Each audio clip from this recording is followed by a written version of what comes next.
Hello friends, I am the anti-terrorist.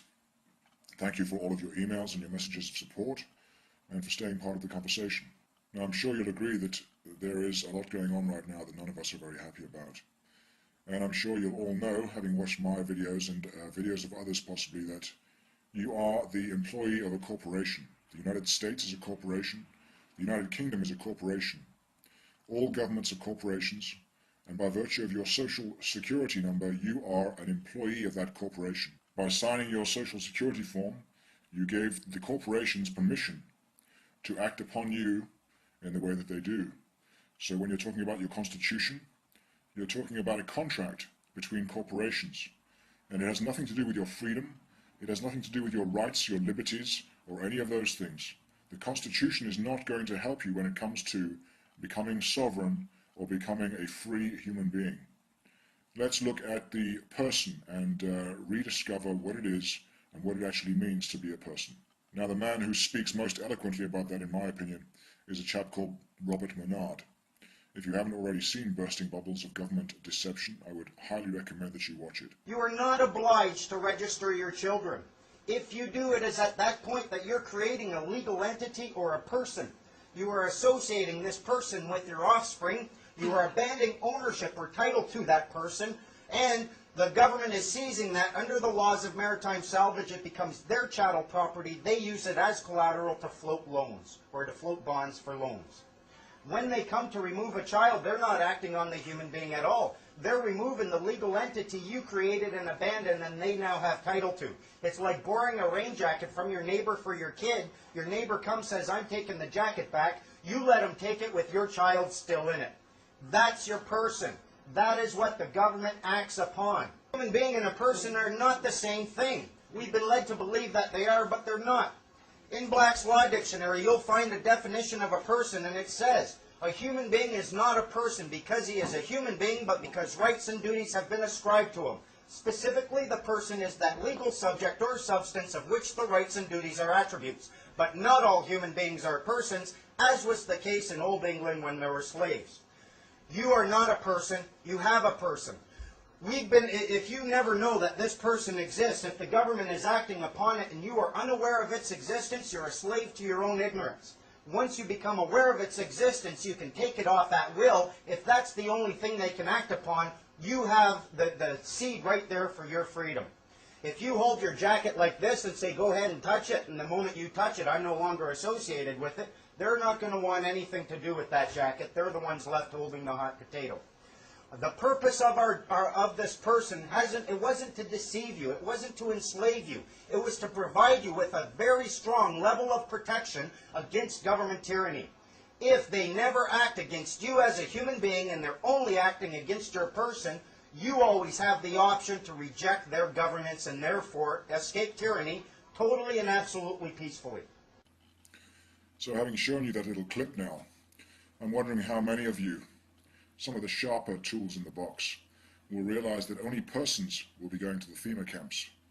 Only persons go to prison for commercial crimes. Now those of you who are focused on lizards taking over the planet, they're not interested in your person at all. They're definitely after you. They're going to get you, and there's nothing I can do about that. Now in certain circles, your person is also referred to as a straw man or a vessel. And in this broadcast, I'm going to give you some remedy with regards to this situation. Or at least I'm going to point you towards a remedy. I certainly will not be responsible for any action that you take, but I will hopefully inspire you to look for yourself. So we have three remedies in this particular broadcast. We have what's called the free man route. Then we have what's called the capturing the straw man route. And the third route I'll talk about a little later. All of these options are not without risk. The free man route in particular is an arduous one. It basically involves relinquishing yourself of your straw man or your person entirely. It entails writing to the government, acknowledging the fact that you know the difference between the two and that you are not a person. It means that you have to hand over your national insurance number and stop using it. It may well mean that you have to give up your job, because I'm pretty certain your employer will not carry on employing you without that national insurance number. After all, he has no way of paying your taxes, and that's a whole other subject entirely. Essentially, it means you can no longer carry on claiming the benefits. Those of you who are on the dole, for instance, receiving social security benefits, those are going to disappear when you give up your person. It means you have to stand on your own 2 feet. It means you have to find a way of making money that doesn't involve your person. And that is perfectly viable, and it's done all the time. In places like Canada now, where the free man movement is moving at a very fast pace, and its numbers are increasing exponentially. You would be operating entirely in the private. You would be operating as a private contract for hire. It would be a huge life change and an incredible undertaking. But what is the price of freedom? My question to you right now is this, and you need to think about it very carefully. How free are you exactly? Are you only as free as the Constitution says you are? Are you only as free as some piece of paper says you are? Are you as free as the government tells you are? Or the policeman perhaps?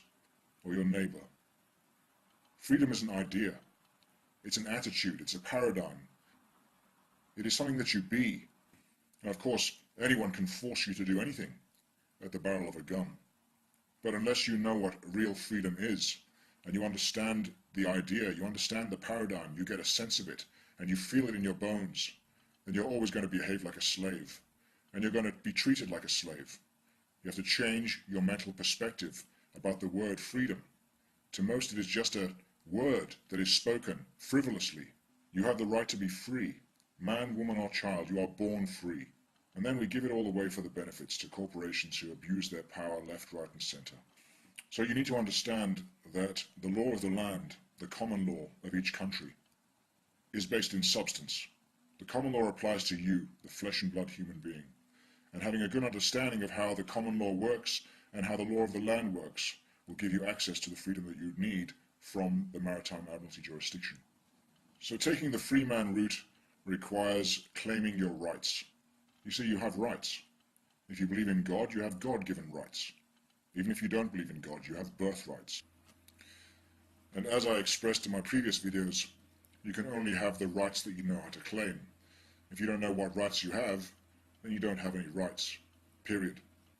So Robert Menard has created, for instance, what he calls a notice of understanding and intent and a claim of right, in which he would lay out the terms and conditions of his occupancy of this planet. And he sends it to the powers that be, and if they do not rebut it within a certain amount of time, it becomes law. It's as simple as that. If you want to see what a document like that would look like, then you should go to thinkfree.ca and join the forums there. It doesn't cost you anything. In fact, it'll probably be a life-changing experience. There are lots of people on there that understand this concept very well, have created their own notices of understanding and intent, and you can get a sense of how to write your own. You will also get an idea of who to send that document to, and how to formulate it in such a way that it cannot be rebutted. The free man route is probably the easiest to implement, to execute, because all it entails is writing a letter and stating your claim, and claiming your rights. After that, it's a whole other story. It does mean that you have to take a particular level of responsibility. You're not operating in the limited liability fiction world that is commerce. You are taking full responsibility for your actions, acting with full liability whenever you have an accident or a crash, because after all, only a person can have limited liability insurance from an insurance corporation. And there's a solution to that too. Which brings me to the second option, and that is capturing your straw man. Now, what does that mean exactly? Essentially, it means using your person as a shield against the government, as opposed to the government using it as a handle to get hold of you.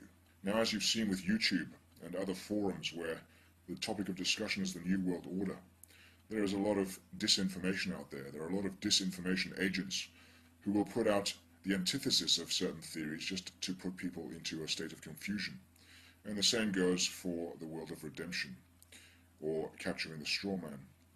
There are a lot of people out there in the government who don't want you to know these facts about your birth certificate and the fact that they're used as bonds and so on and so forth.